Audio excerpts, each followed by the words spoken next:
देख रहे हैं एबीपी गंगा, मैं हूं स्नेहलता। तो यूपी विधान परिषद के चुनाव के लिए आज नामांकन का आखिरी दिन था और नामांकन के अंतिम दिन भाजपा के कई प्रत्याशियों ने अपने अपने क्षेत्र में पर्चा दाखिल किया। सहारनपुर में वंदना मुदित वर्मा, आजमगढ़ में पूर्व विधायक अरुण कांत यादव, आगरा में विजय शिवहरे, गाजीपुर में विशाल सिंह चंचल, लखनऊ में रामचंद्र प्रधान, मेरठ में धर्मेंद्र भारद्वाज, प्रयागराज में डॉक्टर केपी श्रीवास्तव और बुलंदशहर में नरेंद्र भाटी ने अपने अपने नामांकन पत्र को दाखिल किया। 22 मार्च को नामांकन पत्रों की जांच के बाद 24 मार्च को प्रत्याशियों के पास नाम वापस लेने की आखिरी तारीख होगी, जिसके बाद 9 अप्रैल को एमएलसी चुनाव के लिए मतदान होगा और 12 अप्रैल को मतों की गिनती होनी है। और इसी प्रक्रिया के मद्देनजर आज जो अहम तस्वीरें आई वो आप टीवी स्क्रीन पर देख सकते हैं। जगह जगह जो प्रत्याशी हैं वो नामांकन दाखिल करने के लिए पहुंचे। समर्थकों में जोश, लाव लश्कर, गाजे बाजे के साथ ये तस्वीर सामने आई है, झंडों को लहराते हुए। नामांकन की ये तस्वीरें आपके सामने है, जहां बड़े नाम भी हैं जिनका जिक्र करना जरूरी होता है, वो भी नामांकन कैसे दाखिल करने गए देख लीजिए आप।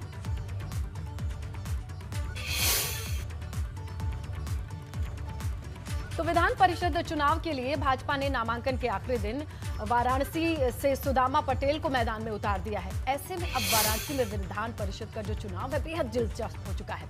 वाराणसी से ही माफिया डॉन और मौजूदा एमएलसी ब्रजेश सिंह भी निर्दलीय प्रत्याशी के तौर पर मैदान में हैं और वाराणसी विधान परिषद सीट पर ब्रजेश सिंह के परिवार का 24 साल से कब्जा बरकरार है। ऐसे में भाजपा की तरफ से प्रत्याशी उतारे जाने के बाद सवाल ये उठ रहे हैं कि इस सीट पर माफिया डॉन ब्रजेश सिंह का दबदबा कायम रह पाएगा। 1998 से जिस परिवार का एमएलसी सीट पर कब्जा है, क्या वो परिवार इस साल भी अपनी बादशाहत को बरकरार रखेगा? बड़े सवाल है, क्योंकि माफिया ब्रजेश सिंह भी निर्दल प्रत्याशी के तौर पर वाराणसी से एमएलसी का पर्चा भर चुके हैं और इसके साथ ही भारतीय जनता पार्टी से सुदामा पटेल और समाजवादी पार्टी से उमेश यादव मैदान में उतरे हैं। देखना यह होगा कि ये लड़ाई किसको विजयश्री दिलाती है। कैमरामैन विशेष के साथ नीतीश कुमार पांडे, एबीपी गंगा, वाराणसी। विधान परिषद के चुनाव के दौरान आज एटा में नामांकन स्थल पर उस वक्त हंगामा हो गया जब नामांकन करने पहुंचे सपा उम्मीदवार उदयवीर सिंह और राकेश यादव ने भाजपा कार्यकर्ताओं पर नामांकन पत्र छीनकर भागने का आरोप लगाया। इसके बाद दोनों नेताओं के साथ मौजूद समर्थकों और कार्यकर्ताओं ने वहां एक शख्स को दबोच लिया, उसकी पिटाई शुरू कर दी और देखते ही देखते वहां पर हंगामे के हालात पैदा हो गए। इसके बाद हालात पर काबू पाने के लिए पुलिस को वहां लाठी भाजनी पड़ी। उदयवीर सिंह ने बताया कि वो दूसरे सेट का नामांकन दाखिल करने पहुंचे थे। इसी दौरान एक शख्स ने इनसे नामांकन पत्र छीन लिया।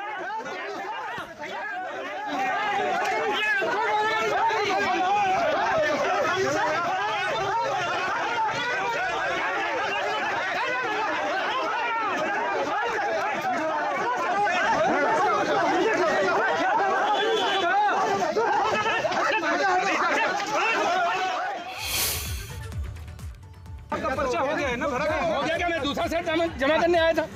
क्या हुआ क्या आपका पर्चा हो गया है ना, भरा हो गया क्या? मैं दूसरा सेट जमा करने आया था।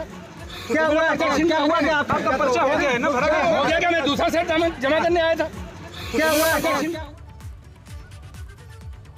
तो उधर भाजपा ने फर्रुखाबाद से भाजयुमो प्रदेश अध्यक्ष प्रांशु दत्त द्विवेदी को मैदान में उतारा है और आज प्रांशु दत्त द्विवेदी ने विधान परिषद चुनाव के लिए पूरे लाव लश्कर के साथ नामांकन किया। प्रांशु दत्त द्विवेदी भाजपा के कद्दावर नेता रहे ब्रह्मदत्त द्विवेदी के भतीजे हैं। नहीं, कोई मुकाबला नहीं है, मुकाबला कोई नहीं है। इससे पहले प्रधान जिला पंचायत चुनाव हुए तभी ब्लॉक प्रमुख जिला पंचायत अध्यक्ष के चुनाव में भी हमारी पार्टी जीती थी। वही मतदाता इस चुनाव में मतदान करने वाले हैं। निश्चित रूप से बहुत प्रचंड बहुमत के साथ एमएलसी के चुनाव भी हम लोग जीतने वाले हैं।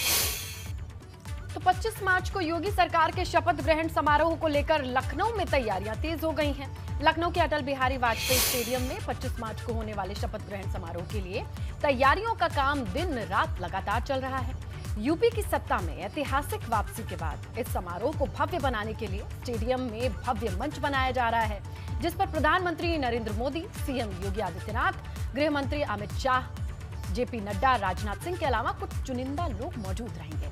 इसके अलावा स्टेडियम में 75,000 लोगों के बैठने के इंतजाम हो रहे हैं। जबकि 150 से 200 वीवीआईपी मेहमानों के बैठने के लिए अलग से व्यवस्था की जा रही है। इस समारोह में कई राज्यों के मुख्यमंत्री और तमाम केंद्रीय मंत्री मेहमान भी शामिल होंगे।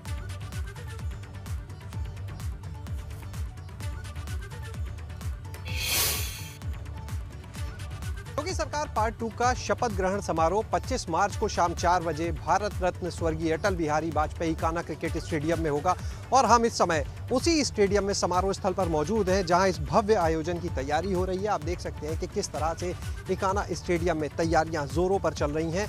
आप देखिए यहाँ पर ये जो स्टेडियम है, करीब 75,000 लोगों के बैठने का इंतजाम किया जा रहा है, जो साक्षी बनेंगे इस भव्य समारोह के, क्योंकि दूसरी बार प्रचंड बहुमत के साथ भारतीय जनता पार्टी की उत्तर प्रदेश में वापसी हुई है। तमाम रिकॉर्ड भी टूटे हैं।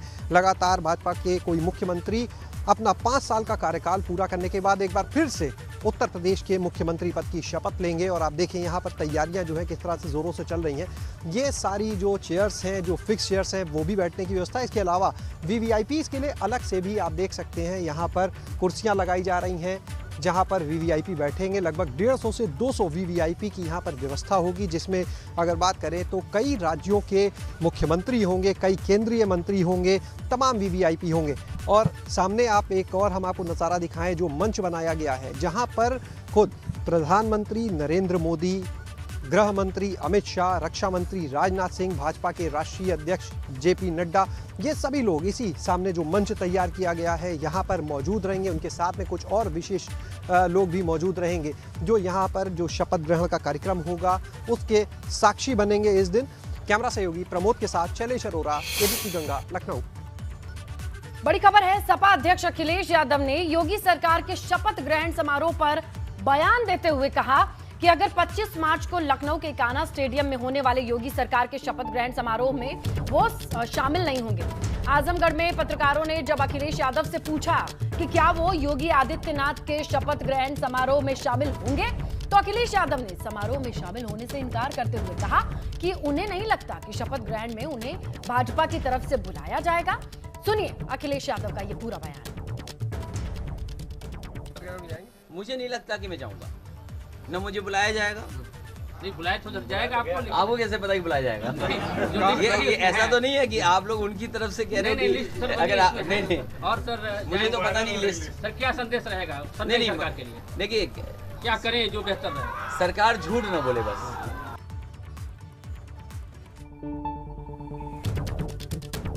तो देखा आपने किस तरीके से अखिलेश यादव ने कहा कि मुझे नहीं लगता कि मुझे बुलाया जाएगा और ना ही मुझे जाना है।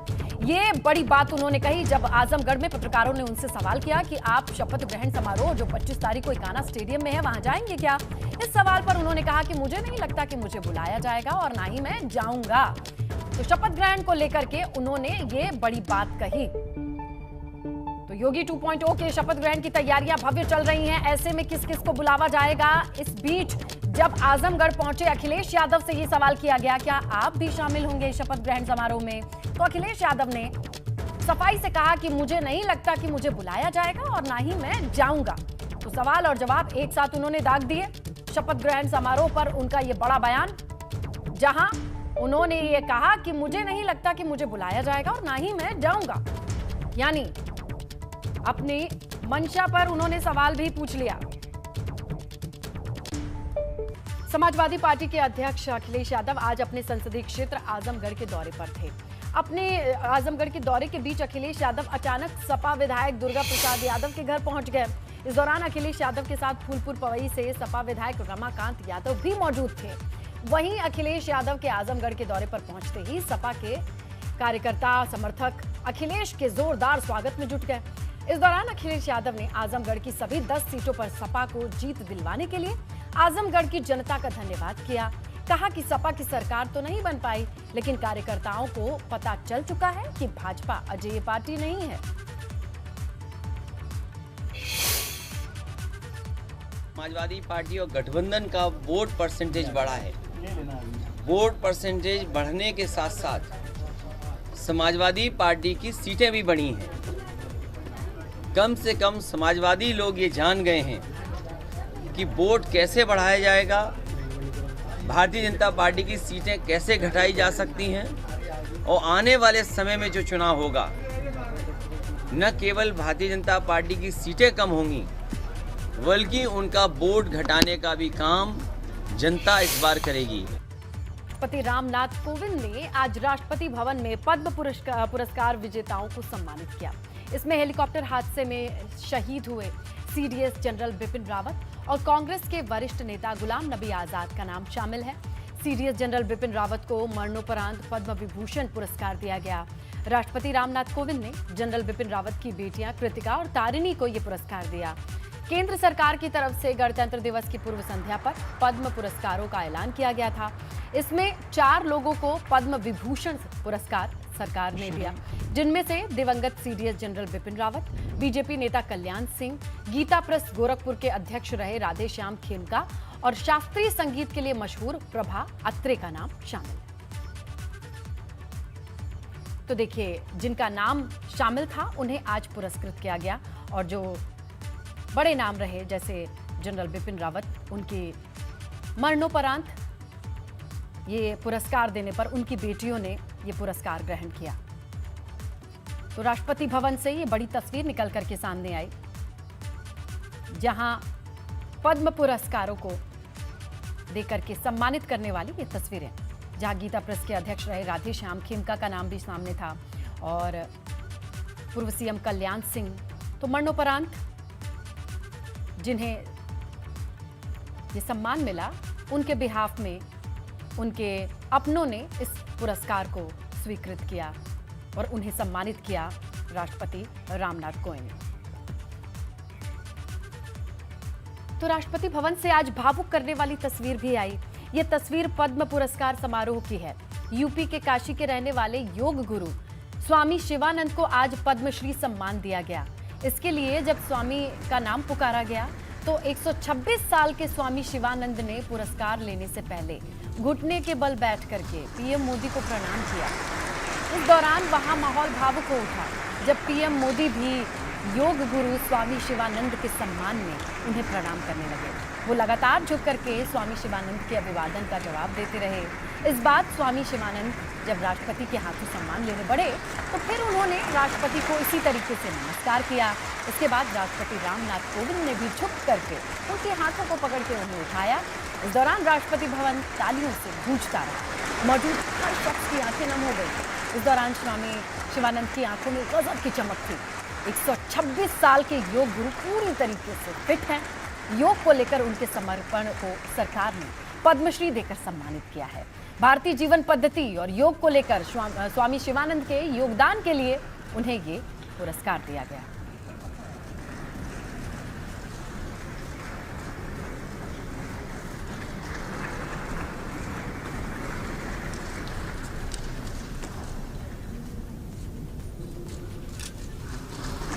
वाकई कुछ तस्वीरों के लिए कुछ भी कहने की जरूरत नहीं होती है। स्वामी शिवानंद के लिए आज यही वक्तव्य सबसे सटीक बैठता है जब 126 साल की उम्र में योग को समझा और समझाया कुछ इस तरीके से।